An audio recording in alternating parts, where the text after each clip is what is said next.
வீணை உருவாகி பயன்பாட்டுக்கு வரத்துக்கு என்னென்ன தேவைப்படுது, என்னென்ன பொருள்லாம் இதில் இருக்குது, எப்படி எப்படிலாம் இதை பண்ணுறாங்க அதை பார்க்கலாம் வாங்க.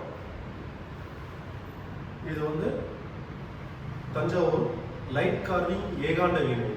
இது டாப் டு பாட்டம் ஒரே மரத்தில் பண்ணது, சிங்கிள் வுட்டு.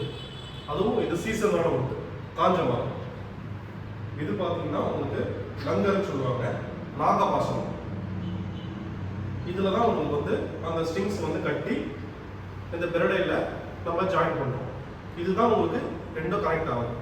அதுக்கப்புறம் பார்த்தீங்கன்னா இது உள்ளே பார்த்தீங்கன்னா ஃபுல்லாக ஆல் ஓவரான மரம். இது உள்ள வெயிட்டே இருக்காது உங்களுக்கு. இது மேல் பலகை, இது உள்ள ஆல் ஓவராக இருக்கும். அதுக்கு மேலே மேல் பலகையை வச்சு இதில் ஆணி அடித்து உங்களுக்கு இதை கார்விங் பண்ணி அதுக்கப்புறம் தான் இதை ரெடி பண்ணுறோம் நம்ம. அப்புறம் பார்த்தீங்கன்னா உங்களுக்கு இது பேர் பிரிட்ஜு. இது வந்து குதிரைன்னு சொல்லுவாங்க, தமிழில் வந்து குதிரைன்னு சொல்லுவாங்க. இதுக்கு மேலே பார்த்தீங்கன்னா மேல் பிளேட் இருக்கும், பித்தளை. இதுதான் உங்களுக்கு வந்து சவுண்டுக்கு காரணமாக இருக்குது. அப்புறம் பார்த்தீங்கன்னா இது வந்து தாளமெட்டுன்னு சொல்லுவாங்க, இது வளவு மெட்டுன்னு கூட சொல்லுவாங்க சில பேர். அதுக்கப்புறம் பார்த்தீங்கன்னா உங்களுக்கு இது வந்து மேலே சட்டை.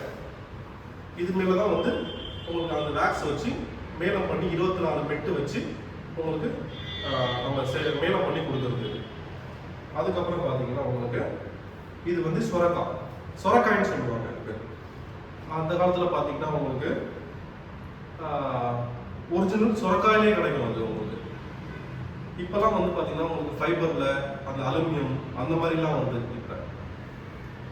அதுக்கப்புறம் பார்த்தீங்கன்னா உங்களுக்கு இது பிரடை.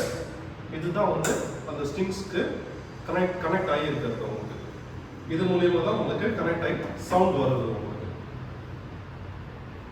இந்த பிரிட்ஜும் இந்த மேறு தகுடுன்னு சொல்லுவாங்க, இதுக்கும் தான் கனெக்ட் உங்களுக்கு.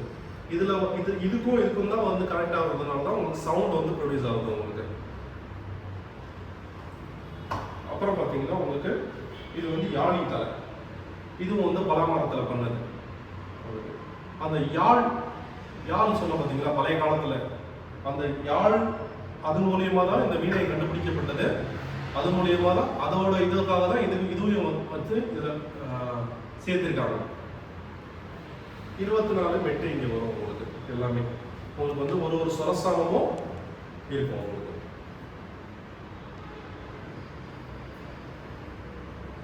அதுக்கப்புறம் பார்த்தீங்கன்னா இது யாழியோட பல்லுன்னு சொல்லுவாங்க.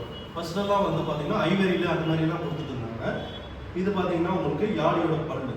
இதெல்லாம் பார்த்தீங்கன்னா இப்போ வந்து எல்லாமே பிளாஸ்டிக்கில் தான் வருது. இது எல்லாமே ஃபைபரில் வருது.